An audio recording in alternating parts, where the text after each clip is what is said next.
Nora Speaks is a weekly podcast that tugs at the soul and consciousness of the Black community.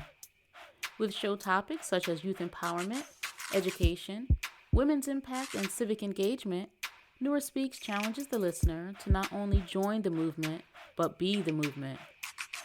On the show, you'll learn from insightful guests who have demonstrated capacity in these fields and more, and I'm your host, Nora Muhammad. Welcome to the show.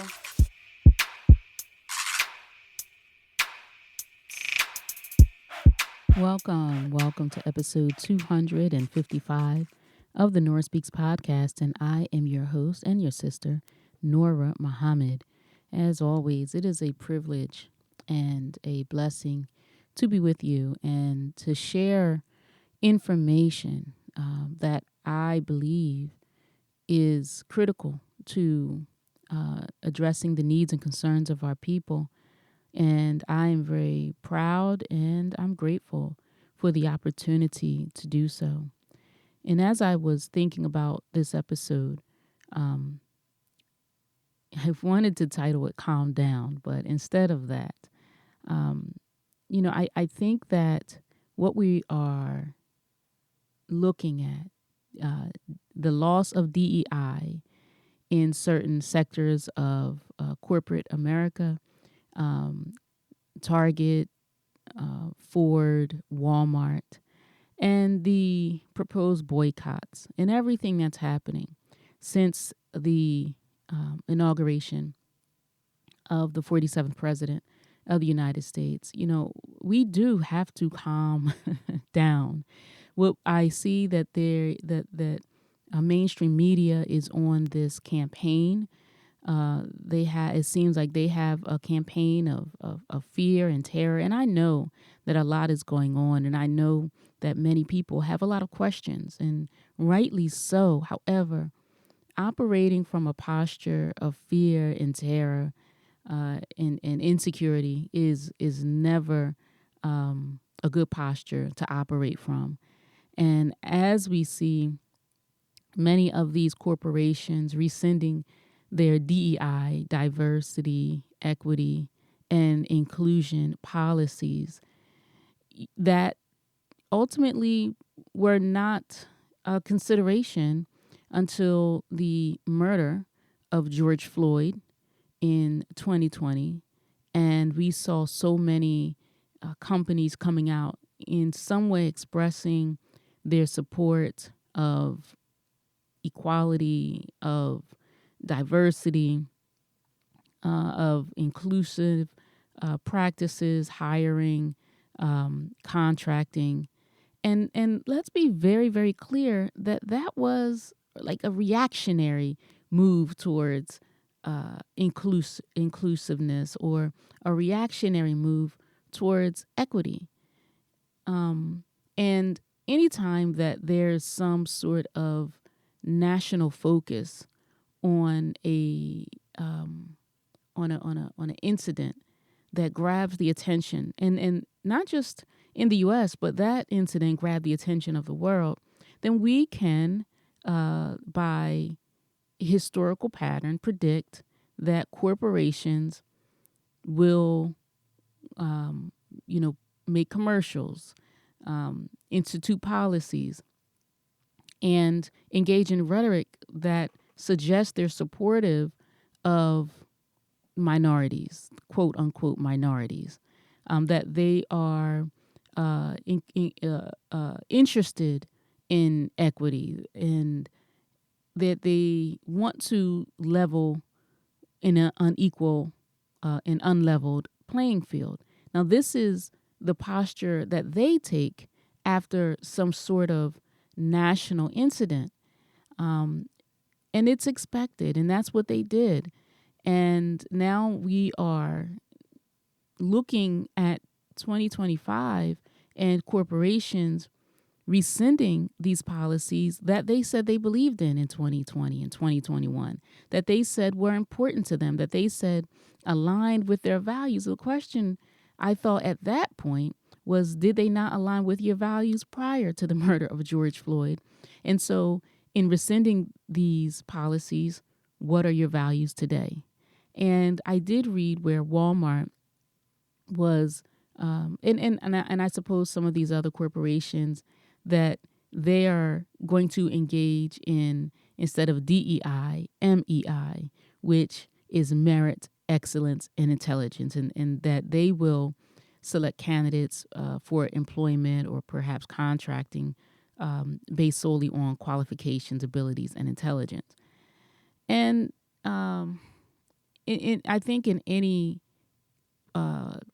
program, with any business, with any corporation, we want people who are the most qualified, the best abled, those with the greatest capacity to do work.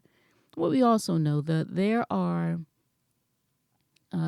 systems or processes within systems that are created and upheld by men that create a playing field that doesn't allow everyone to have the same opportunities to become as capable, right? To become as skilled, as trained, or as educated.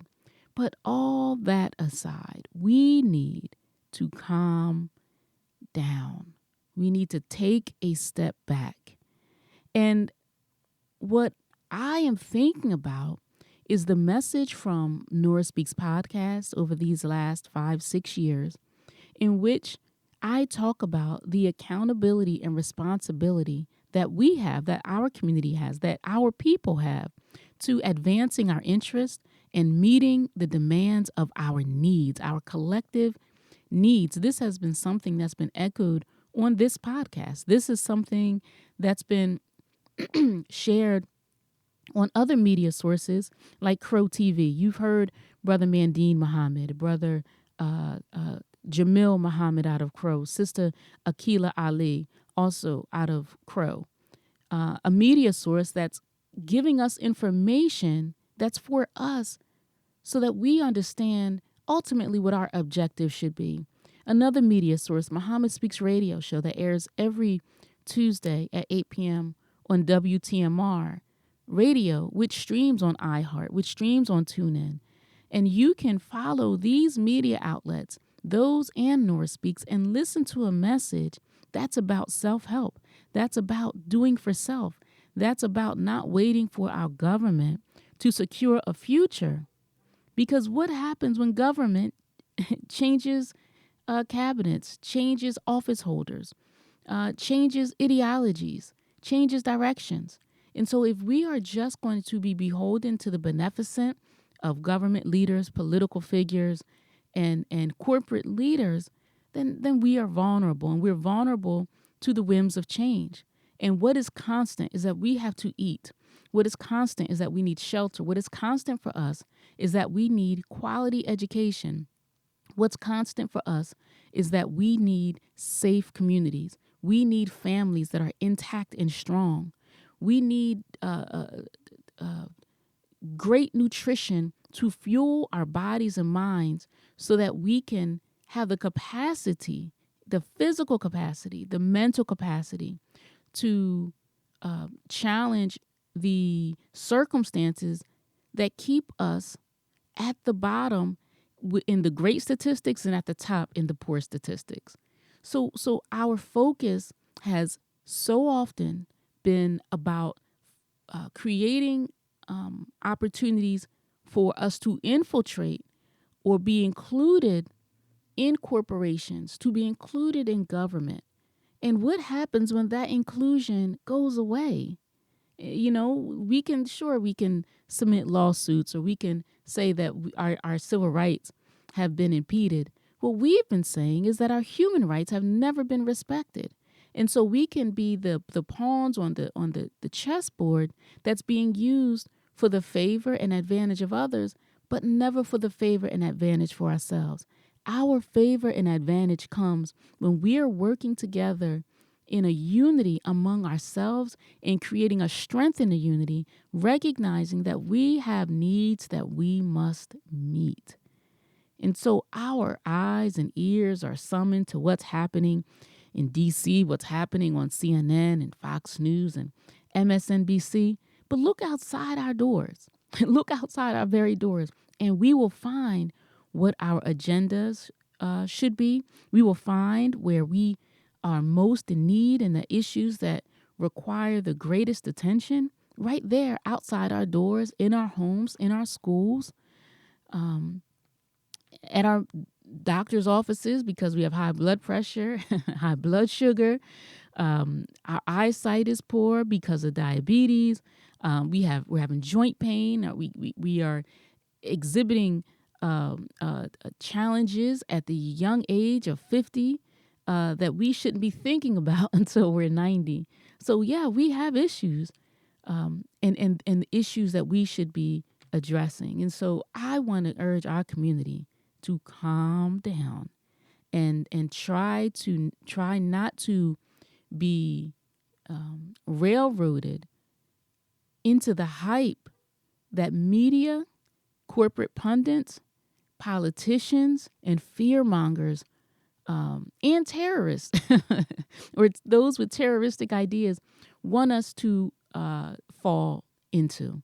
Because when we are experiencing fear and terror, that's such a crippling experience. And when we're crippled, we're not moving to create an advantage for ourselves. And the best advantage that we can create for ourselves is when we are looking internally and finding the gifts, the talents, the skills, the capacity that we have to meet the needs that we have. So I would suggest that the concern that we are having because of what we're seeing, one, that concern is long, long overdue. I remember listening to Dr. King tell us, so many decades ago that he feared that he was encouraging his people to integrate into a burning house. I remember years ago, the Honorable Elijah Muhammad saying that welfare will one day be farewell. Well, here we are. So one, the concern that we have is so long overdue. And number two, the way that we have addressed those concerns hasn't always been with the right and most accurate or most dignified approach. And that is looking within ourselves, within our community, and saying, okay, we understand what's happening out there, but we got to get busy on what we need in here. So we need to calm down. We need to understand that these policies, the same way that they rolled in, we should have understood that one day they can roll out. And then the idea of the boycotts. I mean, I think about some of the Black-owned companies that have had the opportunity to get their goods and their services in some of these retailers, and what impact might that have for them and all of the Black people that they employ and that they support in the engagement of their business. So we have a lot to think about, and we should be hesitant to be such a reactionary people, because so much is happening, and that's just going to keep us hopping. And in the meantime, we're hopping and we're jumping and in this confusion, and none of it's being constructive. None of it is productive. So yes, Amazon and Meta and Walmart and Target, McDonald's, Ford, Lowe's, Boeing, and Harley Davidson, they're saying that they're rolling back their DEI policies. And, we have to think about what is at the heart of their values and principles. And I would suggest the heart of their values and principles is the bottom line, is the dollar. And we should be careful about thinking that companies are all of a sudden in love with us because George Floyd was, choked and the world was traumatized for 10 minutes on video. We have to be wiser than that. And yes, those DEI policies and initiatives certainly created opportunities for our people to be hired, to be trained, to get contracts.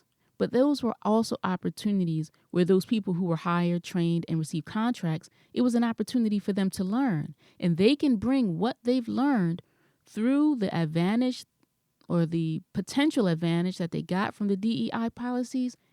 Bring that back and be focused on what we can do with what skills we have, what knowledge we have, what resources that we have within ourselves. The idea that we are so dependent on other people to do something for self, that is a false idea. That is a false ideology. And that is an ideology that keeps us in a very, very dependent state. And so here we are talking about a boycott as if the only way for us to have advantage and to be successful is for someone else and others to create those opportunities. And that's a false idea that we have to get rid of. I want to thank you for listening to this episode of the Nora Speaks podcast. Calm down. And until next time, stay in peace. We were brought here as a piece of property. And to keep that piece of property, it is to not allow the property to know the value of the property. What I mean by that, if you had known the history of yourself, you would not have been made a slave. And you won't be a slave now if you have a knowledge of yourself. It's hard to enslave a person that have equal knowledge with you. You just can't do it. And so this knowledge of yourself is the thing that will free you from what you have been suffering from. Thank you for listening to another episode of the Nora Speaks podcast. Be on the lookout for a new episode coming at you fresh next week. And as always, if you want to learn more about me and the work that I do, visit my website, noramahammed.com. Or if you have a listener question, email me at info@noraspeaks.com. You can also follow the Nora Speaks podcast on Facebook, Instagram, and Twitter at Nora Speaks Podcast. I'll be sure to include links in the show notes. If this show has value to you, please subscribe, rate, and review, and share it with family and friends. And be sure to check out previous episodes. And remember, don't just join the movement, be the movement. Stay in peace.